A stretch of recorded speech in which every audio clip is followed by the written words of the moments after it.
நிலத்தியல்பால் நீர் திரிந்து அற்றாகும் மாந்தர்க்கு இனத்து இயல்பதாகும் அறிவு. உன் ஃப்ரெண்டு ஒருத்தன் நல்லா விளையாடுறான், பயங்கரமா ஓடுறான், நல்லா எக்ஸசைஸ் பண்றான், ஸ்போர்ட்ஸ்ல பின்றான். நீயும் அவனுக்கு ஈக்குவலா ஓடுற, விளையாட தொடங்குற, உனக்கும் அதுல இன்ட்ரெஸ்ட் வந்துருச்சு. உன் உடம்பு எப்படி இருக்கும்? இப்ப ஃபிட்டா இருக்குமா? நீ ஒரு நல்லவனோட சேர்ந்திருக்க. அவன் ரொம்ப கைண்ட் ஹார்ட்டட், எல்லாருக்கும் உதவக்கூடியவன், அன்பானவன். நீ அவனோட சேர சேர நீ எப்படி மாறுவேன்னு கேட்குறேன். நீ அன்பா மாறிடுவியா?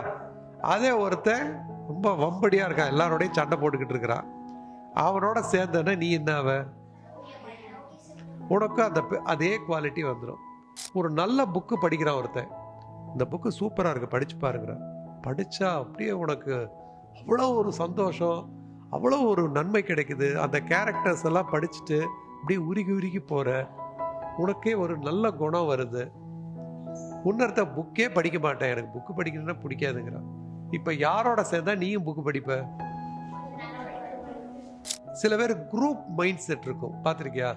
டேய், நம்மெல்லாம் ஒரு ஜாதி, நம்மெல்லாம் வாங்கடா, அவன்லாம் வேற ஜாதி.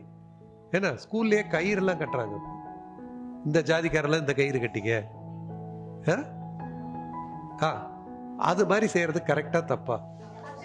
நம்ம எந்த கூட்டத்திலையும் இல்லை, நான் வர்றேன், படிக்கிறேன், எல்லாரோடையும் பழகிறேன், எல்லாரும் எனக்கு ஃப்ரெண்ட்ஸ் தான். அப்படி இருக்கிறது நல்லதா?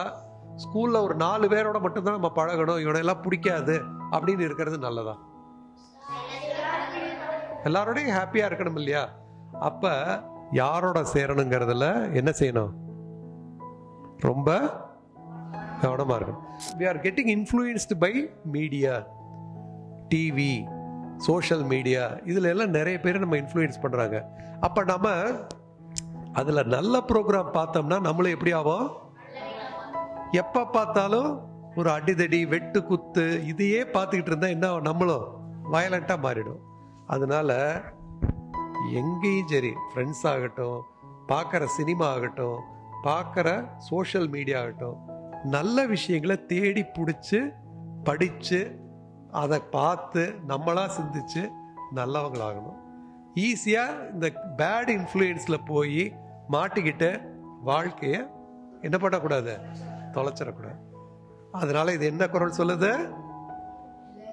நிலத்தியல்பால் நீர் திரிந்து அற்றாகும் மாந்தர்க்கு இனத்து இயல்பதாகும் அறிவு.